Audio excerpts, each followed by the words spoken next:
Mais non, bien sûr. Et ceci dit, c'était intéressant. Ça devait être la quatrième ou cinquième fois, donc on a été reçu par le directeur adjoint, et alors là c'était assez basique puisque la dame, très gentille, hein, c'est pas sa faute, mais elle était responsable de la transformation de l'offre. Ah d'accord. Vous voyez. Et lui, effectivement, était informaticien, donc il ne connaissait pas le secteur, il nous a dit qu'il ne le connaissait pas avant d'y arriver. Donc je trouve que là, on était déjà dans le nœud de ce qui nous arrive et de ce qui nous tombe dessus depuis des années. C'est-à-dire que la question de la transformation de l'offre, c'est bien qu'eux-mêmes qui l'ont inventé. Oui, voilà. J'ai le droit, hein. Mais t'as le droit. Et donc voilà, donc ce qu'on a pu en tout cas faire valoir, c'est qu'il y avait non seulement de l'injustice, il y avait un énorme sentiment d'injustice chez les collègues, il y avait un énorme sentiment de colère aussi, qu'à tout moment ça pouvait être une explosion de grève, une explosion de droit de retrait, une explosion de maladie, selon nos établissements, selon la moindre petite étincelle qui peut mettre le feu aux poudres. La question des 183 euros et pour la CGT des 300, mais quand bien même, la question des augmentations de salaire, bien sûr qu'elle était au centre et c'est ça qui nous cristallisait notre présence aujourd'hui, mais que plus généralement, on est en train de payer mais la politique libérale de destruction de notre secteur depuis 15 ans. C'est-à-dire que cette histoire de transformation de l'offre, c'est exactement ce qui nous tue dans notre secteur. Je vois les collègues qui sont dans les IME où on en doit accueillir les TSA et les têtes parce que ça c'est bankable. Mais un enfant d'ITEF c'est pas bankable. Un enfant qui est placé c'est pas bankable. Et d'ailleurs en quoi un autiste devrait être plus bankable qu'un autre trouble. Voilà le problème.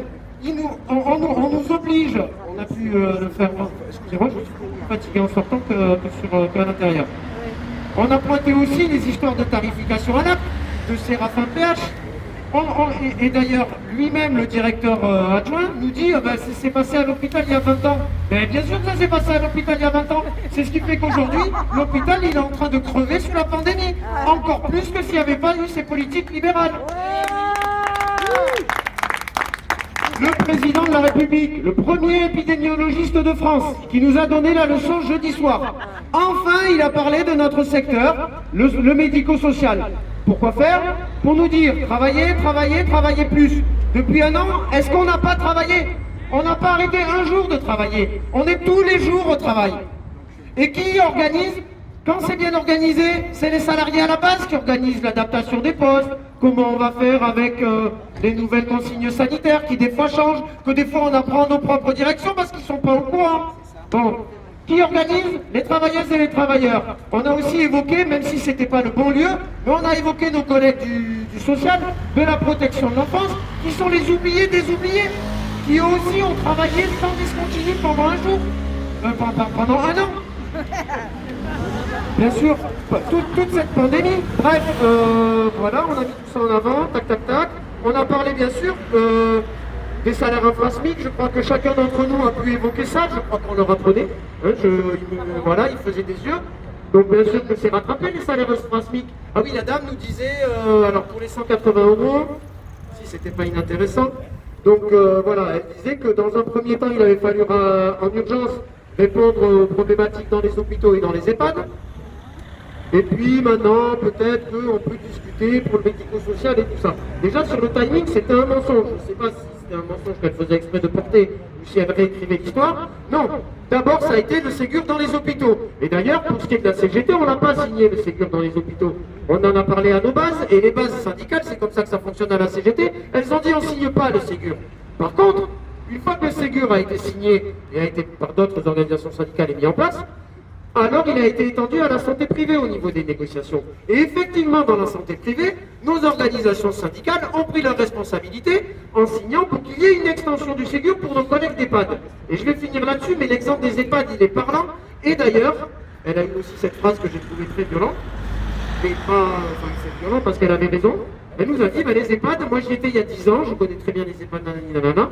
Et ce que vous vivez, ce que vous nous décrivez aujourd'hui tous les quatre, c'est ce que j'ai vu dans les EHPAD il y a 10 ans. Mais ça, c'est pas rassurant du tout, chers les camarades. Mais c'est pas rassurant du tout que ce qu'on soit en train de vivre, c'est comme dans les EHPAD. Parce qu'aujourd'hui, dans les EHPAD, elles ont... alors certes, il y a eu des revalorisations salariales, mais c'est déjà trop tard. C'est là où effectivement les salaires, c'est bien quelque chose qui, à la fin, ce qu'on a dans l'assiette, c'est très important. Mais ce qui compte, c'est nos conditions de travail. Ce qui compte, c'est comment on embauche. C'est comment on embauche des remplaçantes et des remplaçants. Aujourd'hui, nos patrons, ils ont pensé à quoi? Faire de l'intérim. On a des gens qui viennent remplacer pour 4 heures. On a des gens qui viennent remplacer pour un jour. Qui sont envoyés dans un autre établissement. Il n'y a pas de lien. Donc voilà, en un an, cette pandémie, bien sûr qu'elle aggrave, bien sûr qu'elle touche notre morale, bien sûr que tout ça. Mais cette pandémie, elle vient montrer comment le système, ils étaient en train de le détruire. Et notre force, c'est ce qu'on doit faire dans les semaines, dans les mois à venir. On n'est pas assez nombreux, mais à la fin, on est déjà beaucoup plus nombreux que s'il n'y avait pas eu le reconfinement. Moi, j'en ai ma main coupée. Et oui, nous devons les arracher, c'est 183 €. Et si on peut, on va arracher les 300. On doit emporter avec nous les collègues du social et de la protection sociale, de la protection de l'enfance, parce que là aussi, ils ont des situations totalement ubuesques. Entre le tard, nous, il n'y a pas d'argent, entre ici, c'est 500 €, à tel autre endroit, c'est 1000 € de prime. Et puis de toute façon, la question, c'est pas les primes, c'est bien les augmentations de salaire, et c'est tout ça qu'on n'a pas gagné aujourd'hui, mais en même temps, qui pensaient sincèrement qu'en sortant d'ARS, on gagnerait. Mais par contre, c'est bien un combat de longue haleine, et on doit convaincre encore plus de collègues. Alors, il y a des établissements très mobilisés, tu vois, mais il y en a où ils ne sont pas. Alors peut-être que la prochaine démobilisation qu'on peut imaginer, c'est de se déplacer vers un établissement qui n'était pas mobilisé, pour aller parler aux collègues, pour utiliser notre matinée de grève, pour se déployer dans 3 ou 4 établissements, des gros établissements du département, aller distribuer un tract, voyons s'il peut être intersyndical, etc., pour essayer de construire une mobilisation plus forte et plus importante et plus centralisée. Merci. Ouais.